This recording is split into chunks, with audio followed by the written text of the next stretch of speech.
Hamıya salam dostlar, mən Məhəmməd. Bu günləri Can Fresh 2.1 Azərbaycan bölümü ilə qarşınızdayım.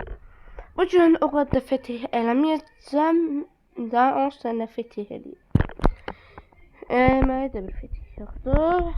Biraz Gürcüstana bəlkə səfər eləməyi fikirləşirəm. Biraz ekonomik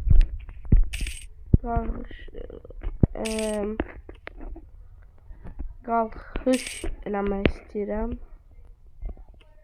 Yatırımı da biraz verim.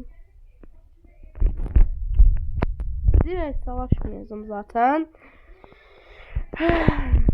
Türkiye'yle aramı, daha doğrusu hamıyla aramı yaxşı eləməm lazımdır. Özellikle Rusya ile. Bir bize savaş ilerlerse yüzümüz kalmaz.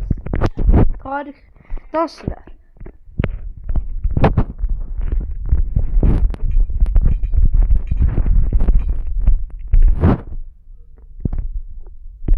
Gürcistan'ı zaten hamısını alabilmeyeceğim. O bellidir.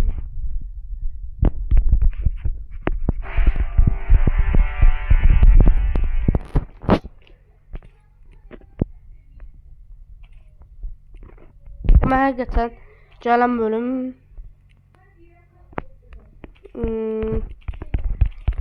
bölüm düzgün demək gerekirse biraz toparlanma kimi olacaq. Spoiler da verdim. Neyse.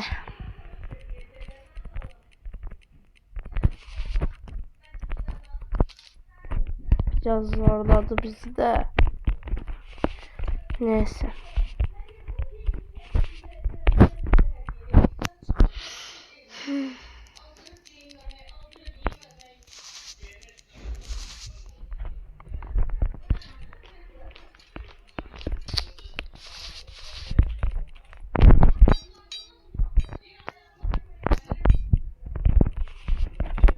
Neyse.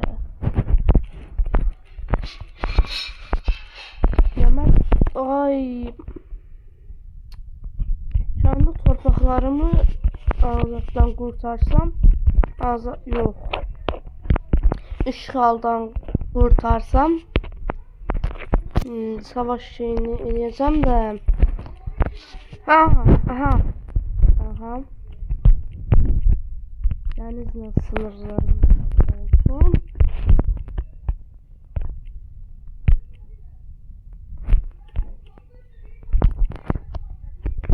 Aha.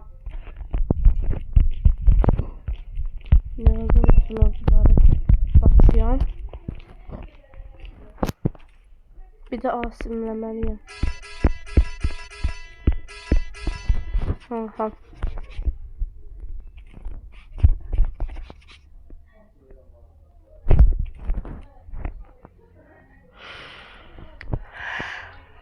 Asimledim de.